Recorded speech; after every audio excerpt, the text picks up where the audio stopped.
What's going on, guys? Noki here, and today I'm going to be doing a review on the Chonchow TKL RGB mechanical keyboard that I ordered from Amazon. And before I get into it, I am doing a giveaway on this keyboard once I hit 450 subs, so please go ahead and click that sub button and like to be entered. Now, the one thing that separates this board from other budget keyboards is that you do have hot swappable switches with this one, so if you want to swap out the blue switches the board comes with for other ones, you can. Inside the box you get an instructions manual, a few extra switches, and the keyboard itself. The board has a sleek design with a metal frame which goes great along with those blue switches as it makes them just a tad bit louder.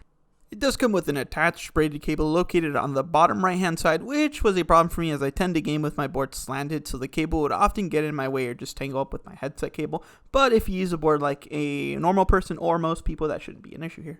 On the back of the board, you do have two rubber feet at the bottom to help with keeping the board in place. However, I did notice that the board would still move around for me often as the top lacked rubber feet. The only way I was able to keep the board from moving often was by prompting the two kickstands that you find in the back, so that was a nice touch.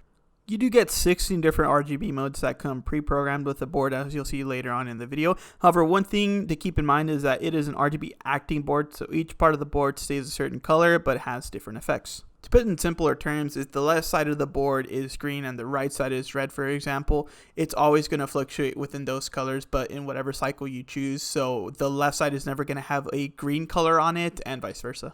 The board comes with ABS keycaps, which are known to be on the cheap end, but after a week of usage they felt just fine, and I wasn't even able to tell the difference between PBT. One thing to keep in mind is that you always can swap these out for PBT keycaps if you want from Amazon or anything like that, so that's always an option. Another thing I do want to point out is that to switch to different lighting effects, you do have to hold down the function key plus the INS key that I just held down now. You do tap them and then it'll cycle through all the different lighting effects that it has. Alrighty, and finally, what I know a lot of you guys are here for, let's go ahead and hear that sound test.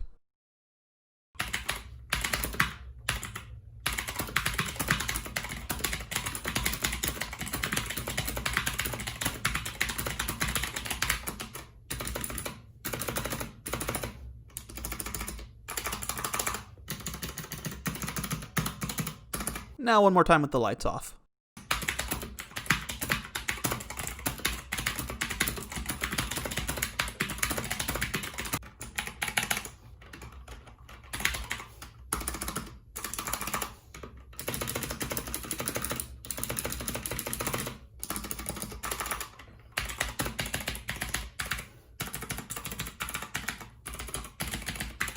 Not bad, am I right? So what are my final thoughts? Well, for $29, you get a solid RGB gaming mechanical keyboard with an option to customize it as much as you want. If you want to go without having a detachable USB cable and don't mind having to use the two kickstands on the back, then this is a great deal, especially with the switches being swappable. Overall, if you're in the budget for a new keyboard and a TKL, in that case, go ahead and pick this one up for $29. Anyway, guys, thanks so much for watching. Don't forget to like, comment, and subscribe if you liked the video, and let me know what other keyboards I should review down below. Anyway, peace.